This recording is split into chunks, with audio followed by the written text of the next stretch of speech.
Welcome dear students. आज analog communication system में हम स्टडी करेंगे generation of AM wave. After completing this topic you will be able to describe the method of AM generation. अगर मैं इस topic की examination point of view से importance की बात करूं तो इस टॉपिक से मेनली आप थ्योरिकल टाइप की प्रॉब्लम एक्सपेक्ट करते हैं। थ्योरिकल टाइप की प्रॉब्लम, स्पेशली लॉन्ग टाइप की प्रॉब्लम आप ज्यादा एक्सपेक्ट करते हैं इस टॉपिक से। वैसे इस टॉपिक से आप शॉर्ट टाइप की और ऑब्जेक्टिव टाइप की प्रॉब्लम भी एक्सपेक्ट कर सकते हैं, लेकिन थ्योरिकल एंड लॉन्ग टाइप की प्रॉब्लम मेन प्रॉब्लम्स होंगी इस टॉपिक से। सो ये टॉपिक हमारे लिए एग्जामिनेशन पॉइंट ऑफ व्यू से बहुत ज्यादा इंपॉर्टेंट है। अगर मैं इस टॉपिक की प्रैक्टिकल एप्लीकेशन की बात करूं या कम्युनिकेशन सिस्टम में आगे आने वाले टॉपिक्स में इस टॉपिक की क्या इंपॉर्टेंस है, तो बेसिकली जब आप एएम जनरेशन मेथड पढ़ लेते हैं तो आगे जाकर जितने भी आप मॉड्यूलेशन स्कीम में जनरेशन मेथड पढ़ेंगे वो काफी सिमिलर होते हैं आपके।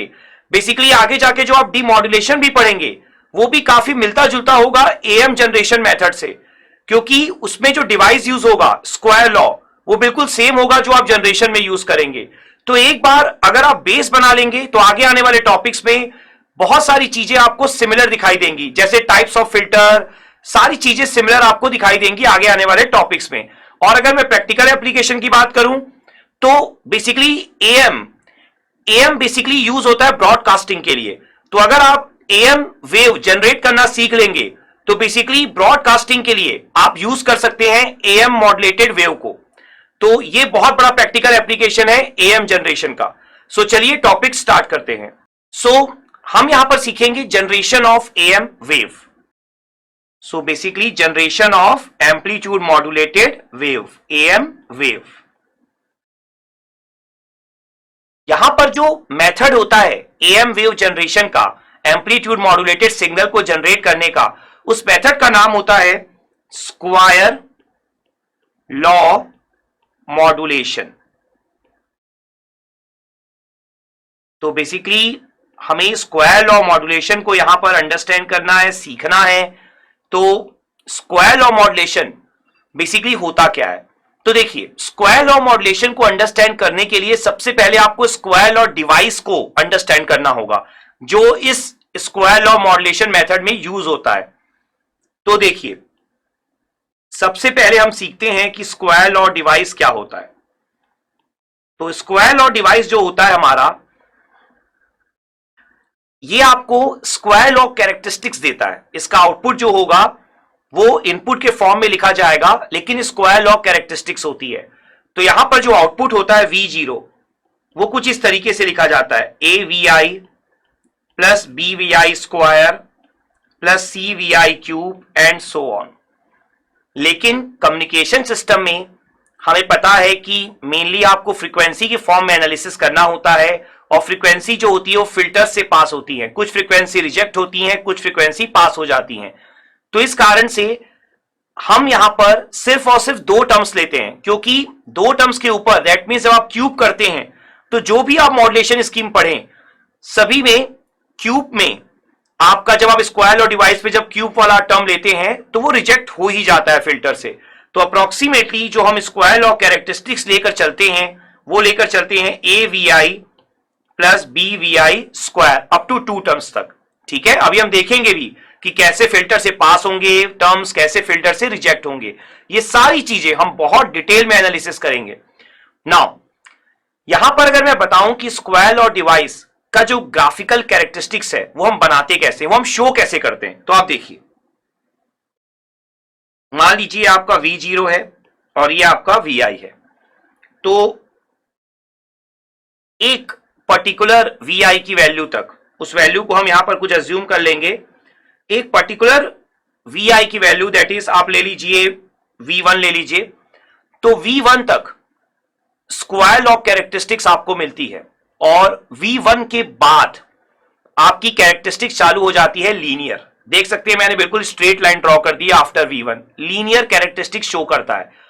तो कौन सा ऐसा डिवाइस है जो इस तरह की कैरेक्टरिस्टिक्स शो करता है, तो सबसे बेस्ट एग्जांपल होता है स्क्वायर लॉ डिवाइस का, वो होता है डायोड। ऑल्दो आपको कम्युनिकेशन सिस्टम में डायोड बिल्कुल स्टडी नहीं करना है, लेकिन मैं प्रैक्टिकली आपको बता रहा हूं कि डायोड सबसे बेस्ट, सबसे बढ़िया एग्जांपल होता है स्क्वायर लॉ डिवाइस का। जब भी आपको स्क्वायर लॉ डिवाइस यूज करना हो तो आप डायोड को यूज कर सकते हैं। तो यहां पर डायोड है तो V1 की वैल्यू मैं ले लेता हूं V गामा, क्योंकि डायोड का कट इन वोल्टेज जनरली हम V गामा से शो करते हैं। ऑल्दो आपको इसके लिए बिल्कुल वरी नहीं करना। नाउ यहां पर अगर आपका VI डायोड के कट इन वोल्टेज से लेस है तो जो आपका आउटपुट है या जो आपका डिवाइस है वो वर्क करता है लाइक अ स्क्वायर लॉ, ठीक है। और अगर VI greater than V gamma होता है तो ये वर्क करता है एज अ लीनियर डिवाइस, ठीक है। तो स्क्वायर लॉ डिवाइस और लीनियर डिवाइस। तो यहां पर हमें किस तरीके से यूज करना है, हमें यूज करना है स्क्वायर लॉ डिवाइस की तरह। तो हमारा टारगेट क्या होना चाहिए कि VI जो है वो लेस होना चाहिए, V गामा से लेस होना चाहिए।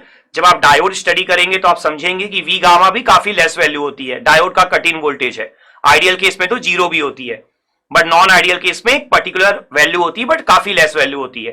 तो VI अगर लेस देन V गामा है, इसका मतलब VI भी बहुत लेस वैल्यू होनी चाहिए।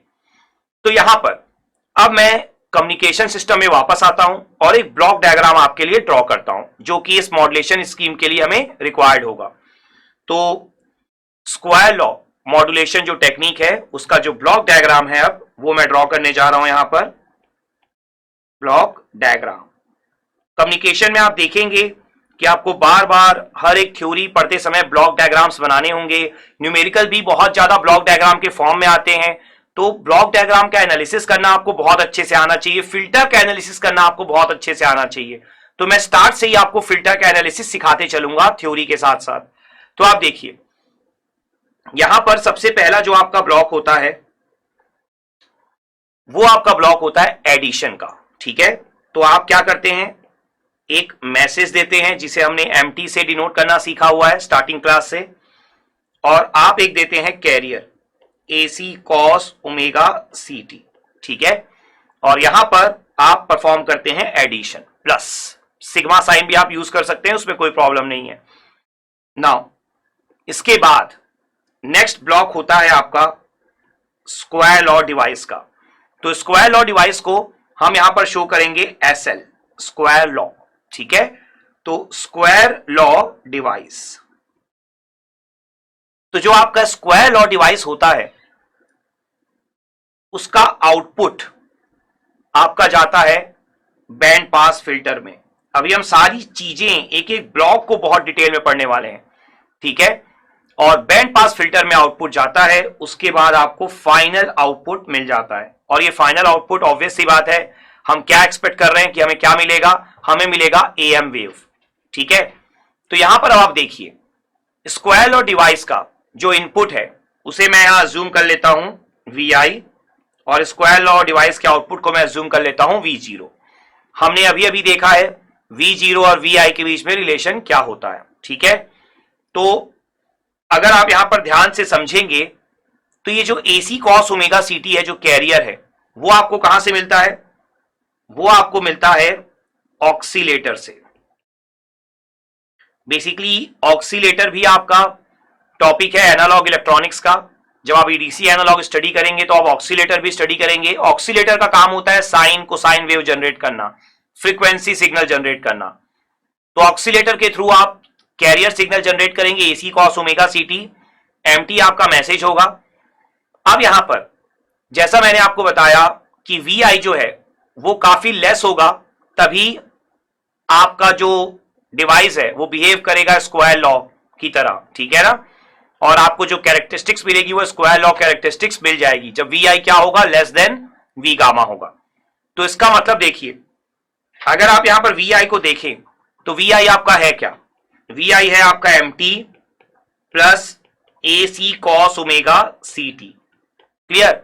मतलब मैसेज और कैरियर का एडिशन, हमने प्लस साइन यूज किया है ना, एडर। तो ये जो VI है वो लेस देन V गामा होना चाहिए स्क्वायर लॉ डिवाइस के लिए। आपने अभी अभी यही देखा है, ठीक है ना, जो आपने ग्राफ बनाया है। तो सोचिए MT जो है वो तो मैसेज सिग्नल है। कम्युनिकेशन का मेन पर्पस क्या होता है कि मैसेज या इंफॉर्मेशन सिग्नल को ट्रांसमीटर से रिसीवर तक पहुंचाया जाए एज इट इज, ठीक है, जिसके लिए आप मॉड्यूलेशन का यूज करते हो, जो हमने प्रीवियस लेक्चर्स में सीखा है। तो मैसेज सिग्नल का एम्पलीट्यूड तो कम नहीं कर सकते आप, ना ही कम होना चाहिए। जो इंफॉर्मेशन है वही की वही होनी चाहिए, क्योंकि हमने सीखा है कि मैसेज सिग्नल का जो एम्पलीट्यूड होता है वही उसकी इंफॉर्मेशन होती है। तो उस इंफॉर्मेशन के साथ तो आप कोई चेंज नहीं कर सकते, क्योंकि मैसेज सिग्नल को ही तो आपको, या इंफॉर्मेशन को ही तो आपको रिसीवर को देना है। तो अब अगर वी को बहुत लेस होना चाहिए, तो इसके लिए एसी को क्या होना चाहिए, बहुत ज्यादा लेस होना चाहिए, ठीक है ना। तभी आपका वी जो है वो क्या होगा, बहुत लेस होगा, तभी आपका स्क्वायर लॉ डिवाइस की तरह काम कर पाएगा, ठीक है। तो आप क्या लिख सकते हैं यहां पर, for V I less than V gamma AC should be small, ठीक है।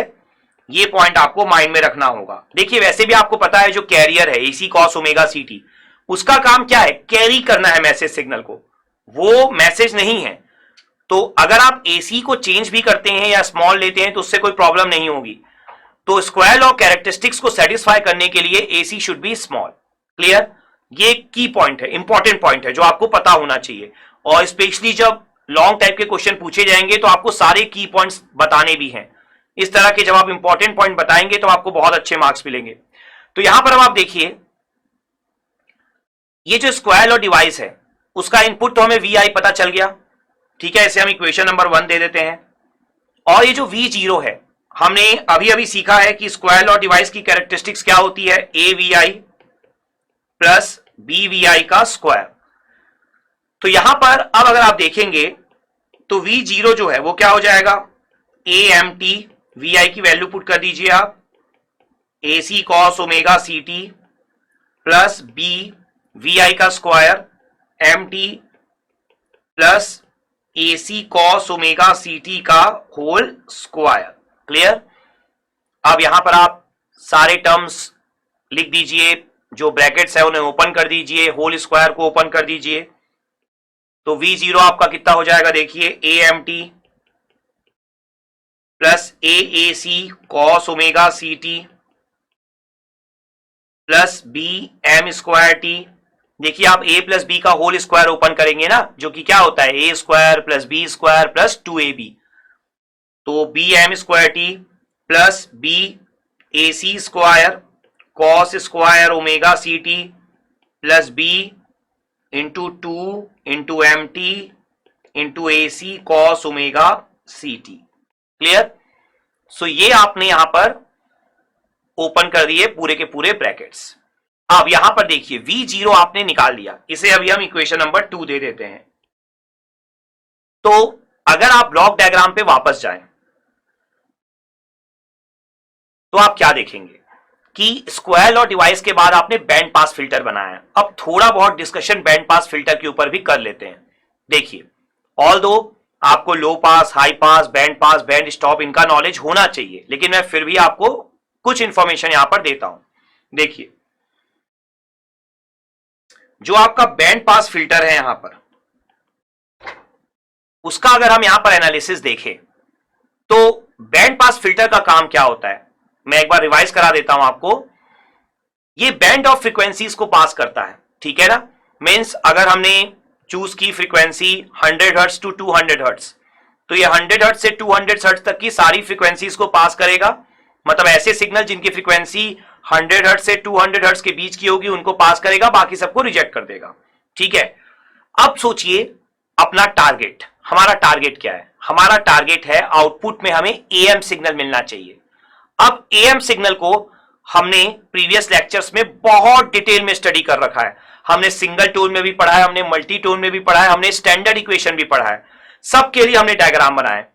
तो अगर आप प्रीवियस लेक्चर्स के नोट्स को अपने देखेंगे तो आप क्या पाएंगे कि जो AM सिग्नल की जो रेंज होती है वो क्या होती है, positive side. Range of AM आपकी होती है FC minus FM to FC plus FM। हमारा AM सिग्नल यहीं से यहीं तक फैला होता है। तो आप क्या चाहते हैं, फिल्टर का काम मैंने आपको बता दिया, ठीक है ना, कि फिल्टर का काम होता है फ्रीक्वेंसी रेंज को पास करना या रिजेक्ट करना। तो बैंड पास फिल्टर को क्या करना चाहिए, बैंड पास फिल्टर को यह करना चाहिए यहां पर कि वो FC माइनस FM से FC प्लस FM तक की सारी फ्रीक्वेंसी को पास कर दे, उसके ऊपर की भी सारी फ्रीक्वेंसी को रिजेक्ट करे, उसके नीचे की भी सारी फ्रीक्वेंसी को रिजेक्ट करे। तभी आपका आउटपुट जो है वो एएम सिग्नल के करस्पॉन्डिंग आपको मिल पाएगा, क्योंकि एएम सिग्नल में भी रेंज क्या होती है, FC minus FM to FC plus FM. तो यहां पर मैं आपके लिए एक बैंड पास फिल्टर ड्रॉ करता हूं, आप देखिए।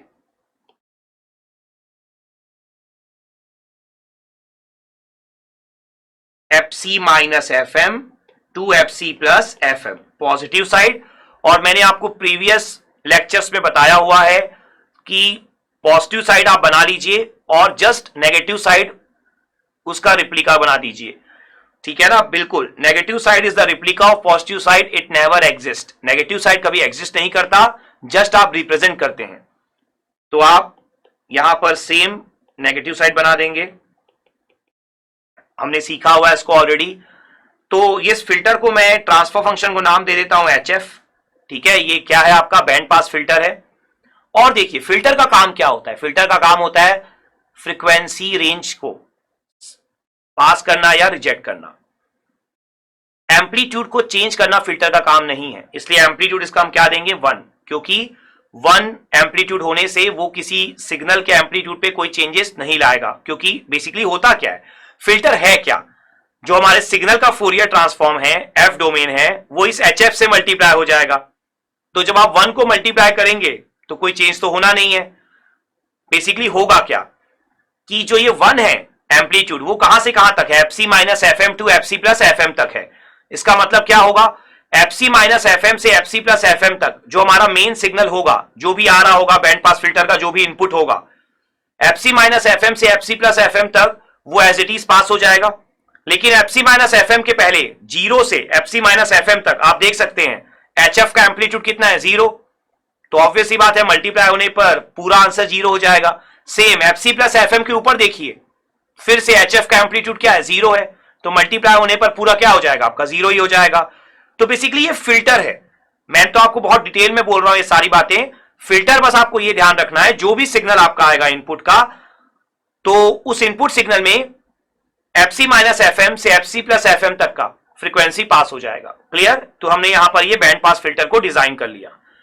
अब हमारा जो टारगेट है वो अब अचीव हो सकता है, तो हमें अब करना क्या होगा, जो V0 है जो हमने इक्वेशन नंबर 2 में देखा है, उस V0 को इस फिल्टर से पास कराना होगा, क्योंकि इस फिल्टर का इनपुट V0 ही है, ठीक है। तो आपको फ्रीक्वेंसी वाइज देखना होगा, हर एक का फ्रीक्वेंसी का एनालिसिस करना होगा। तो यहां पर कुछ इंपॉर्टेंट चीजें जैसे कि एमटी है, एमटी मैंने आपको एम्पलीट्यूड मॉड्यूलेशन के स्टार्ट में ही बता दिया था कि जब भी आप थ्योरी पढ़ेंगे तो एमटी का फूरियर ट्रांसफॉर्म आप क्या लेके चलेंगे, हमेशा मैसेज एमटी।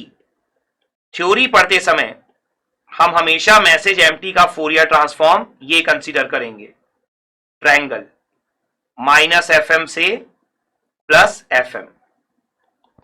ऑलरेडी हम इस सिग्नल को यूज करके बहुत सारी चीजें एनालाइज कर चुके हैं, ठीक है। तो एफएम क्या है, highest frequency component of message signal. Generally आप ये शेप यूज करते हैं थ्योरी पढ़ते समय, न्यूमेरिकल में जो भी दिया होगा उसी को हम ये यूज करना पड़ेगा। तो अब अगर आप यहां पर ध्यान से देखेंगे इक्वेशन नंबर 2 को, तो आप देखिए ए एम टी, देखिए ए एक कांस्टेंट है, हमें पता है कांस्टेंट की फ्रीक्वेंसी क्या होती है, 0 होती है, ठीक है ना, डीसी सिग्नल। तो एमटी, ए एमटी, एमटी की फ्रीक्वेंसी हाईएस्ट फ्रीक्वेंसी कितनी है, एफएम है। अब हमें यह समझना होगा कि क्या एफएम जो है, आपको सिर्फ पॉजिटिव साइड ही देखना है फिल्टर को, क्या जो एफएम है वो एफसी माइनस एफएम से एफसी प्लस एफएम के बीच में आएगा, क्या पास होगा इस फिल्टर से। तो देखिए हमने लास्ट क्लास में एक और इंपॉर्टेंट थ्योरी पढ़ी है, उसको भी पहले हम डिस्कस कर लेते हैं। हमने पढ़ा हुआ है कि जो कैरियर फ्रीक्वेंसी होती है वो मैसेज फ्रीक्वेंसी से मच मच ग्रेटर होती है। क्लियर, ये भी हम पढ़ चुके हैं अच्छे से। जैसे हमने एग्जांपल भी देखा था, कैरियर को हमने 1 मेगाहर्ट्ज लिया था, मैसेज को हमने 3 किलोहर्ट्ज लिया था एक एग्जांपल में प्रीवियस लेक्चर में। तो हमने सीखा है कि carrier frequency is much much greater then message signal frequency. तो इसका मतलब क्या होगा, जो एफएम है, जो पहला टर्म है आपका जिसकी फ्रीक्वेंसी एफएम है हाईएस्ट फ्रीक्वेंसी, तो एफसी माइनस एफएम से एफसी प्लस एफएम के बीच में आनी चाहिए कि नहीं आनी चाहिए। जैसे कि आपने यहां पे सीखा कि एफएम बहुत ज्यादा छोटा है एफसी से, तो एफसी माइनस एफएम करेंगे तब भी एफसी के आसपास की वैल्यू होगी, F C plus F M करेंगे तब भी एफ सी के आसपास की वैल्यू होगी। इसका मतलब F C minus F M से F C plus F M के बीच में कभी भी एफ एम नहीं आएगा। यहां पर देखिए मैंने अभी आपको थ्योरी वाइज बोला, लेकिन हो सकता है कि आप फर्स्ट टाइम पढ़ रहे हैं तो आपको इतने अच्छे समझ में ना आया हो, आपको डाउट रह गया हो। तो अब मैं आपको एक एग्जांपल वाइज भी शो करता हूं। मैं सारी चीजों को ना एक रफ में एग्जांपल लेकर शो करते जाऊंगा जो जो मैं आपको थ्योरी में बोल रहा हूं, ठीक है। तो आप देखिए यहां पर मैं रफ में एक एग्जांपल ले रहा हूं, आप इस एग्जांपल के थ्रू रिलेट करते जाइएगा थ्योरी को, तो आपको बहुत आसानी जाएगी। देखिए, और ये एग्जांपल मैं सिर्फ आपको समझाने के लिए ले रहा हूं, ये मैं प्रैक्टिकल वैल्यूज नहीं ले रहा हूं, ठीक है ना। तो एफ सी मान लीजिए 1000 है और एफ एम जो है मान लीजिए वो आपका 10 है, ठीक है। जैसा हम जानते ही हैं कि F C is much much greater than F M. तो मैंने एक एग्जांपल ले लिया, मैं फिर से रिपीट कर रहा हूं, ये प्रैक्टिकल एग्जांपल नहीं है, ये सिर्फ आपकी अंडरस्टैंडिंग के लिए, ताकि आप ब्लॉक डायग्राम को अंडरस्टैंड कर पाए बेटर वे में। अब यहां ध्यान से देखिए, अगर एफ सी 1000 और एफ एम 10 है तो F C minus F M क्या होगा 990, F C plus F M क्या होगा 1010। तो 990 और 1010 के बीच में क्या एफ एम आएगा, जो कि एफ एम आपने क्या लिया है 10 लिया है, नहीं आएगा, ऑब्वियस सी बात है। तो पहला टर्म आपका क्या हो जाएगा यहां पर रिजेक्ट। तो देखिए यहीं पर आप रिजेक्ट करते जाइए, फर्स्ट टर्म आपका रिजेक्ट हो जाएगा, फिल्टर से पास नहीं होगा। क्लियर है। देखिए इसमें एज सच लिखने वाली थ्योरी बहुत कम है आपके लिए, आपको एक एक जो न्यूमेरिकल स्टेप है वो बहुत अच्छे से क्लियर होना चाहिए, इसका डेरिवेशन वाला जो स्टेप है वो क्लियर होना चाहिए, ठीक है। नाउ नेक्स्ट क्या है, ए ए सी कॉस ओमेगा सी टी। जैसा हम प्रीवियस क्लास से डिस्कस कर रहे हैं, मैंने आज भी आपको बोला कांस्टेंट टर्म की कोई फ्रीक्वेंसी नहीं होती है। Cos omega C T direct आपको फ्रीक्वेंसी दिख रही है, हमने लास्ट क्लास में सिंगल टोन मॉड्यूलेशन बहुत डिटेल में पढ़ा हुआ है, हमने कॉस ओमेगा सी टी का फोरियर ट्रांसफॉर्म लास्ट क्लास में कम से कम 8 से 10 बार बनाया है, ठीक है ना। तो आपको पता ही है cos omega C T frequency कितनी होगी, एफ सी होगी। जब आप फोरियर ट्रांसफॉर्म बनाएंगे तो दो इंपल्स बनेंगे, एक एफ सी पर और एक माइनस एफ सी पर। तो हमें सिर्फ पॉजिटिव साइड देखना होता है, और कॉस साइन में आपको डायरेक्टली फ्रीक्वेंसी दिख भी जाती है। आपको दिख रहा है ओमेगा सी है, मतलब ओमेगा सी डिवाइड बाय 2 पाई कितनी है फ्रीक्वेंसी एफ सी। तो अब आपको सोचना है क्या एफ सी जो फ्रीक्वेंसी है क्या वो F C minus F M से F C plus F M के बीच में होगी, क्या उस रेंज में आएगी। तो अगेन एग्जाम्पल को वापस देख लीजिए आप, एफ सी को 1000 लिया है, एफ एम को 10 लिया है, तो F C minus F M कितना होगा 990, F C plus F M 1010। तो क्या 990 से 1010 के बीच में 1000 आएगा, ऑब्वियस सी बात आएगा। F C minus F M से भी, F C minus F M से F C plus F M के बीच में एफ सी तो आना ही है, आप वैल्यू वाइज भी देख सकते हैं। तो इसका मतलब क्या होगा, आपका ये टर्म क्या हो जाएगा, पास हो जाएगा। ये जो बी एम स्क्वायर टी है, अभी मैं इसे स्टॉप रखता हूं, ये बहुत इंपॉर्टेंट एनालिसिस है जो आपको बहुत कम जगह देखने को मिलेगा, इसे मैं कुछ देर के बाद लूंगा। जो नेक्स्ट टर्म है आपका B A C square cos square omega C T, इस टर्म को ध्यान से देखिए। देखिए यहां पर इसे मैं अगर ब्रैकेट में थोड़ा सा आपके लिए सॉल्व कर दूं, तो आपको पता है कि कॉस स्क्वायर थीटा हमने लास्ट क्लास में भी डिस्कस किया हुआ है। कॉस स्क्वायर थीटा क्या होता है आपका 1 प्लस कॉस 2 थीटा पाई 2, ठीक है। तो कॉस स्क्वायर थीटा को जब आप 1 प्लस कॉस 2 थीटा बाई 2 लिखेंगे तो देखिए दो टर्म हो गए, एक टर्म हो गया आपका B A C square by 2 जब आप 1 से मल्टीप्लाई करेंगे, और B A C square by 2 तो एक कांस्टेंट है, तो दूसरा टर्म क्या हो गया cos 2 ओमेगा सी टी। तो cos 2 ओमेगा सी टी मतलब फ्रीक्वेंसी क्या हो गई 2fc, ठीक है ना। तो ये जो 2fc फ्रीक्वेंसी है आपकी, और जो पहला टर्म है वो B A C square by 2 है, तो B A C square by 2 तो एक कांस्टेंट टर्म है, तो कांस्टेंट टर्म या डीसी सिग्नल की फ्रीक्वेंसी क्या होती है 0, हम हर एक सब्जेक्ट में पढ़ते हैं। तो डीसी सिग्नल या कांस्टेंट टर्म की फ्रीक्वेंसी 0 हो गई, तो क्या F C minus F M से F C plus F M के बीच में 0 आ रहा है, क्या 990 से 1010 के बीच में 0 आएगा, बिल्कुल भी नहीं आएगा। तो आपको ये तो क्लियर ही है कि ये वाला टर्म आपका पास नहीं होगा, जो ये कांस्टेंट वाला टर्म है आप 1 के नीचे लिख दीजिए, ठीक है। उसके बाद ये जो cos 2 ओमेगा सी टी है जिसकी फ्रीक्वेंसी क्या है 2fc, cos ओमेगा सी की fc थी, 2 ओमेगा सी की क्या हो जाएगी 2fc। तो 2fc जो है क्या FC माइनस FM से FC प्लस FM के बीच में आ सकता है? तो यहां पर आप देखिए अगेन FC 1000 FM 10, तो 990 से 1010 के बीच में 2FC मतलब 2000, क्या आएगा? नहीं आएगा, ऑब्वियस सी बात है। 990 से 1010, 2000 तो बहुत बड़ी वैल्यू हो गई, तो वो भी नहीं आएगा। तो इसका मतलब ये दोनों टर्म ही क्या हो गए आपके, रिजेक्ट हो गए। BAC square cos square omega CT filter से आपका रिजेक्ट हो जाएगा। क्लियर अच्छे से? नाउ नेक्स्ट टर्म को देखिए, 2BMT AC cos omega CT, तो 2 कांस्टेंट है, B कांस्टेंट है, AC कांस्टेंट है, उसके लिए वरी नहीं करना। अब MT into cos omega CT, देखिए आपने MT into cos omega CT का प्रीवियस लेक्चर में 2 या 3 बार एटलीस्ट फोरियर ट्रांसफॉर्म ड्रॉ किया था। आपने वहां पर क्या देखा था? MT का जो फोरियर ट्रांसफॉर्म होता था माइनस FM से प्लस FM, उसमें एक बार FC को ऐड करते थे और एक बार FC को क्या करते थे, सबट्रैक्ट करते थे। तो वो आपने फोरियर ट्रांसफॉर्म प्रॉपर तरीके से बनाया था और सीखा था। यहां पर अब आपको पता है कि एक बार एडिशन होना है और एक बार सबट्रैक्शन होना है। फिर भी मैं आपके लिए यहां पर थ्योरी एक जनरेट करता हूं। आप सीख चुके हैं, लेकिन थ्योरी वाइज भी आपको सीखना आना चाहिए। तो यहां पर देखिए एक बहुत इंपॉर्टेंट थ्योरी क्या है हमारे लिए, कि when two signals are multiplied, when two signals are multiplied, then frequencies